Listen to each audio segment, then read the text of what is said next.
Hello guys, we're still talking about it's a mind thing.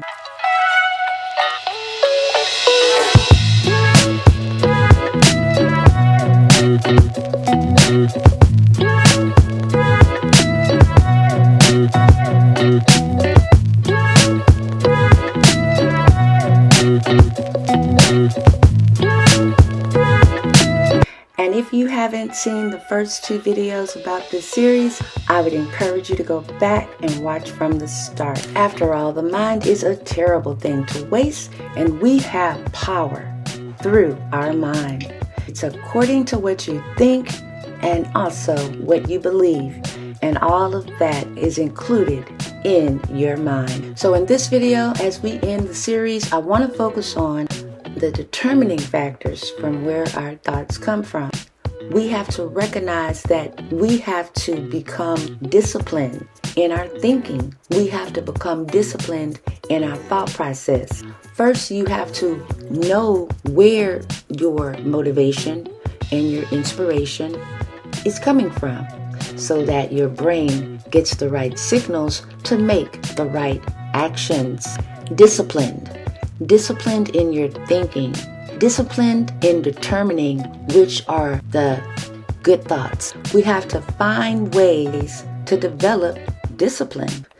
Your subconscious mind is there to remind you of your pride, your ego, and those past experiences that were hurtful and that may have left an imprint in your heart.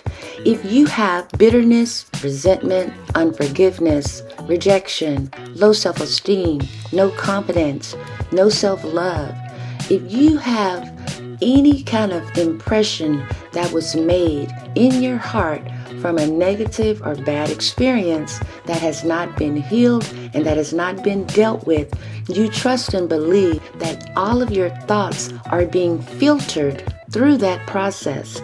Though you may not realize it, those thoughts are there. And until you learn discipline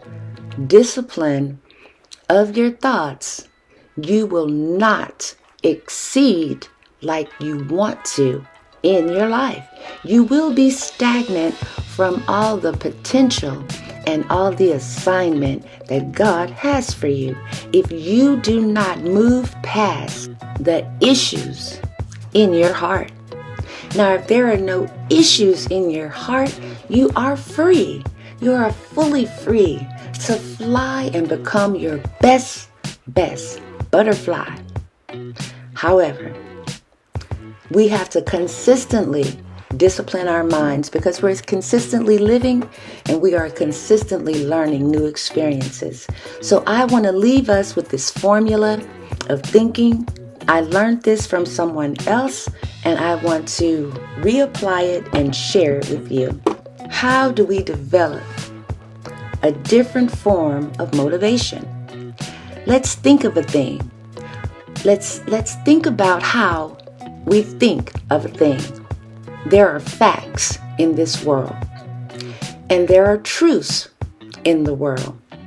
Everything that is true is not truth, and every fact does not mean it cannot change. So there's a difference in the truth versus true. Let's say that you receive some information, and that information at the time is a fact. But how you look at the fact is what's most important. There are two sides to every fact. There's a good and a bad. Just like there's two sides of bread, just like there's two sides to a coin, anything that you can think of has two sides. We have to discipline our minds to which side we are going to focus on. Now, in that fact, there are two different types of factors. There's the contributing factors and there's the determining factors. Now, the contributing factors can be just what the fact is. You lost your job, you had to move, the rain outside. However, that's different than the determining factor. The determining factor is what's most important because the determining factor is what and how you feed your mind about the fact. Now, what part of the fact that you concentrate on is called your belief. Your belief. And don't get it twisted. There's two types of belief. Some people just think there's faith and you can believe in good and that's it. No. You can also believe in bad, and that's called doubt. You can believe in doubt just like you can believe in faith. So you have to determine your belief system, and you have to determine how you believe about this fact. There's two sides of that fact. Which side are you going to focus on? Are you going to focus on the desirable outcome, which is by working your faith and showing faith? Or are you going to focus on doubt, which is the undesirable outcome? That's the part of the training of the mind that we all have to realize is needed. What I want you to realize is that whatever you focus on about that fact has to be on the desirable side of the outcome. And sometimes you do have to train your brain to do that. See, those thoughts we think all are from our conscious mind. But don't you know those impressions in the heart from the subconscious and from our ego, from all of the stuff that comes up in our thoughts, that comes up in our thought process, so that the unwelcoming news won't alarm you and won't throw you off, but so that you will be guided on how to think about that thing, so that you'll be guided on how to focus on that thing, and so you'll have the motivation that you need, and that the actions that you take will create power. The actions that you take according to your faith will show forth in a powerful way, because you will be doing the work. You will be taking the steps to make the results appear. However, the actions that you take in doubt, the actions that you take in anxiety, the actions that you take in fear will lead you to what you truly believe deep inside. We have to really dig in and see where the heart is. And if that heart needs clearing out, if it needs purifying, then that's where the work begins. Because it's a part of your mind. It's a part of your makeup. And I skipped a step. I got too excited. But basically, if you focus on faith, it's going to create anticipation. It's going to create expectations. That's what faith will create.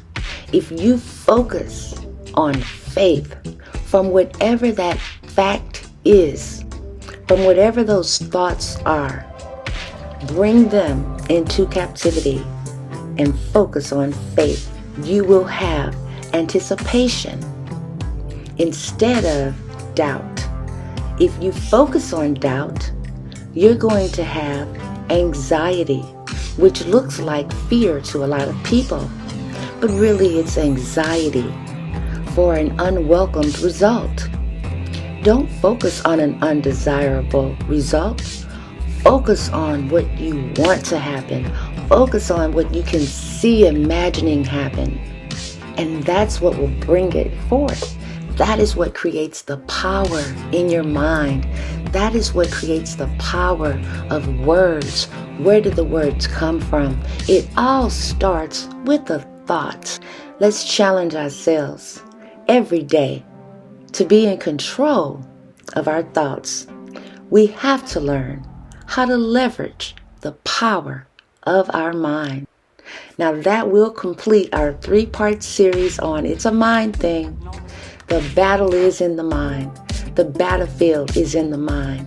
But you must remember why. Why is the attack in the mind? Because it's so powerful. Hold on to what you got. Hold on to your mind, heart, feelings, and emotions. And make sure from what filtering system you are allowing them to register through. I hope I've said something that has been encouraging. I hope I have said something that you've learned or that you have just thought more about. We are in control of our own destiny. You are your own unique, beautiful creation, and you have your own identity and purpose for your life. The way you get there is through the mind. And who is trying to keep you from using your mind? God gave you your own individual mind. Have a blessed day. I love each and every one of you. Please visit our website at ibldee.com. We have a lot of beautiful apparel that encourages and represents this message. And we want you to spread the word. Join our team. Become a butterfly with me. Thanks so much. Have a great day.